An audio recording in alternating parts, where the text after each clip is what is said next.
Dear students, a very warm welcome to all of you in my today's lecture of economics.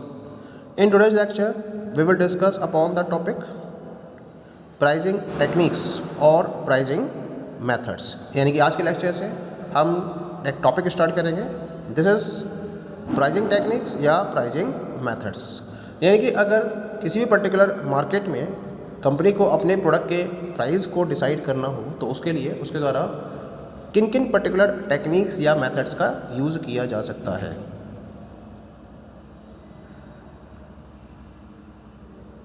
तो यहाँ हम pricing के techniques के relation में total 7 techniques को डिस्कस करेंगे, जिसमें से पहली है cost based methods, the second one is the competition based methods, the third one is the demand based methods, the fourth one is the strategy based methods, the fifth one is the flexibility based methods, next price level policy methods, and the last we will discuss geographical condition based methods.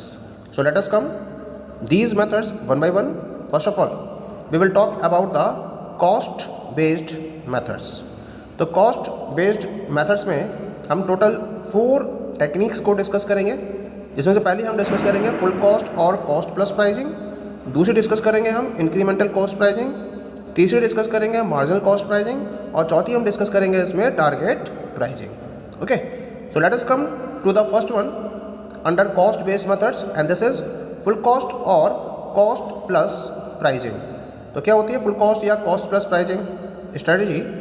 Under this method some fair percentage commonly और absolute quantum is needed and added to the average total cost as profit in arriving at the price.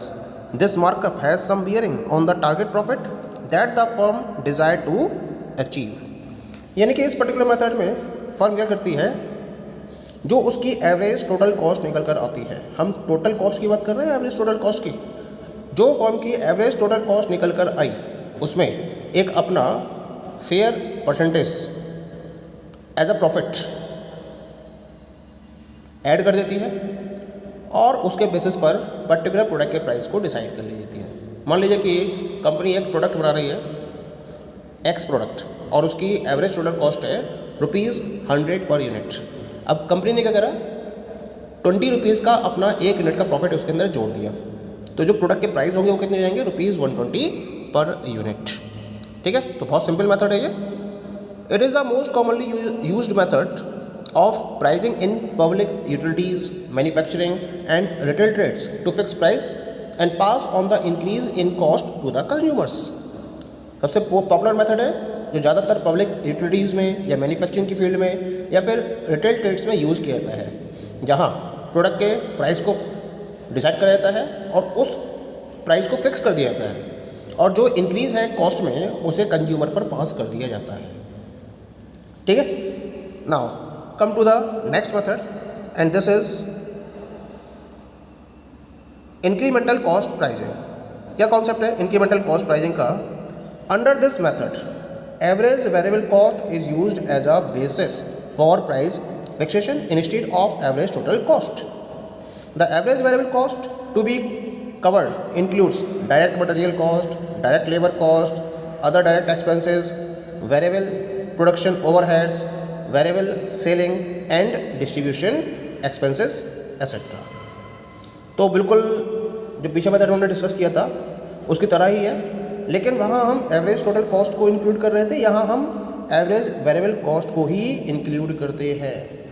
यानी कि जो average fix cost है उसको include नहीं किया था, बल्कि एवरेज वेरिएबल कॉस्ट को प्राइस फिक्स करने के पॉइंट ऑफ व्यू से एज अ बेस यूज किया जाता है. एवरेज वेरिएबल कॉस्ट में कौन कौन सी कॉस्ट इंक्लूड होती हैं, जैसे कि डायरेक्ट मटेरियल कॉस्ट हो सकती है, डायरेक्ट लेबर कॉस्ट है, other direct expenses, variable production heads, variable selling, distribution expenses, ये सारे खर्चे एवरेज वेरिएबल कॉस्ट में इंक्लूड किए जाते हैं. फिर इसमें एक अपना प्रॉफिट मार्जिन ऐड करते हुए कंपनी फाइनली प्रोडक्ट के प्राइस को डिसाइड कर लेती है. ठीक है, तो हम इसको बोलते हैं incremental cost pricing. Next third one is, and this is marginal cost pricing. क्या है कॉन्सेप्ट मार्जिनल कॉस्ट प्राइजिंग का? In economics, marginal cost pricing is the practice of selling the price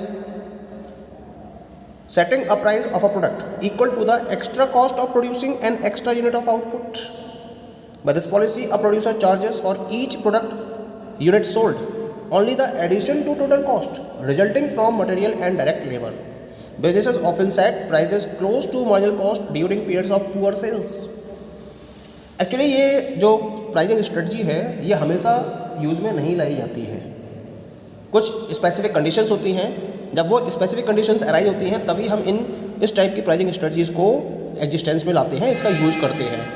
जैसे मान लीजिए कि फर्म है, उसकी सेल्स बहुत डाउन चल रही है, तो पुअर सेल्स के केस में क्या करता है, वो अपने प्रोडक्ट के प्राइस को कम करना चाहता है, तो फिर वो अपने प्रोडक्ट को या प्रोडक्ट के प्राइस को कहाँ सेट करेगा, जो उसकी एक एक्स्ट्रा यूनिट ऑफ आउटपुट को प्रोड्यूस करने में कॉस्ट इन्वॉल्व हो रही है, उसको ध्यान में रखते हुए ही वो प्रोडक्ट के प्राइस को डिसाइड करता है।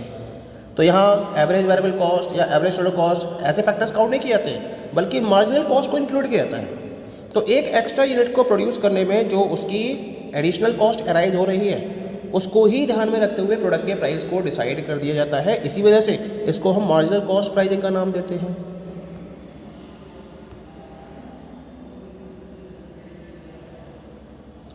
एग्जाम्पल के तौर पर मान लीजिए कि एक आइटम है जिसकी मार्जिनल कॉस्ट है $1 की और जो उसके नॉर्मल सेलिंग प्राइस है वो है उसके $2। तो जो फर्म है वो जब अपने प्रोडक्ट के प्राइस को अगर लोअर करना चाहेगी तो उसको वो $1 तक लोअर कर देगी और उसके अंदर 0.10 अपना प्रॉफिट मार्जिन ऐड करेगी। तो इस तरह से $1.10 तक वो अपने प्रोडक्ट के प्राइस को लोअर कर सकती है। ठीक है, चलिए आगे बात करते हैं हम। नेक्स्ट फोर्थ इसके अंदर आता है कॉस्ट बेस्ड मेथड्स में, दैट इज टारगेट प्राइसिंग। क्या है target pricing? It is a method that businesses use to calculate the selling price for a product based on market price। यानी कि यहाँ जो फर्म है अपने प्रोडक्ट के सेलिंग प्राइस को मार्केट प्राइस के बेसिस पर डिटरमाइन करती है। सबसे पहले जो कंपनी है वो एक रिसर्च करती है और उस मार्केट रिसर्च के बेसिस पर ये देखती है कि उसके सिमिलर जो भी प्रोडक्ट सेल किए जा रहे हैं उनके कॉम्पिटिटिव प्राइजेस कितने हैं, यानी कि उसके जो कॉम्पिटिटर्स हैं वो किस पर्टिकुलर प्राइस पर अपने प्रोडक्ट को सेल कर रहे हैं। इसको पहले स्टडी किया जाता है, इसके बारे में इंफॉर्मेशन कलेक्ट की जाती है। जब एक बार प्रोडक्ट के प्राइस को डिटरमाइन कर दिया जाता है तब बिजनेस ये सेट करता है कि उसे कितना प्रॉफिट इसमें से फॉलो करना है, क्योंकि जो कॉम्पिटिटर्स के प्राइस हैं उनको ध्यान में रखते हुए ही आप अपने प्रोडक्ट के प्राइस को डिसाइड करना चाहते हो। तो उसको सेट करने के बाद आप उसके अंदर प्रॉफिट मार्जिन को ऐड कर लेते हो। ठीक है, और इस तरह से अपने प्रोडक्ट के प्राइस को फाइनली डिसाइड कर लेते हो। अच्छा, एक बार आपने प्रॉफिट मार्जिन को सेट कर दिया तो फिर कंपनी ये फिगर आउट करती है कि जो उसकी कॉस्ट ऑफ प्रोड्यूसिंग है या प्रोक्योरिंग द प्रोडक्ट है वो उसके रिमेनिंग बजट में है या नहीं है। अगर कंपनी अपने दिए हुए बजट के अकॉर्डिंग प्रोडक्शन कंप्लीट नहीं कर सकती है तो वो प्रोजेक्ट को कैंसिल कर देते हैं, नहीं तो वो उसको आगे बढ़ाते हैं और इस तरह से कंपटीशन के अकॉर्डिंग प्रोडक्ट के प्राइस को डिसाइड कर लिया जाता है। क्योंकि आप कॉम्पिटिटर्स के प्राइसिंग पॉलिसी को ध्यान में रखते हुए प्रोडक्ट के प्राइस को डिसाइड कर रहे हो, इसी वजह से इसको हम टारगेट प्राइसिंग का नाम देते हैं। इस अप्रोच को फॉलो करते हुए जो एक फर्म है वो ये एंश्योर करती है कि वो एक पर्टिकुलर रीजनल में प्रॉफिट को अर्न करे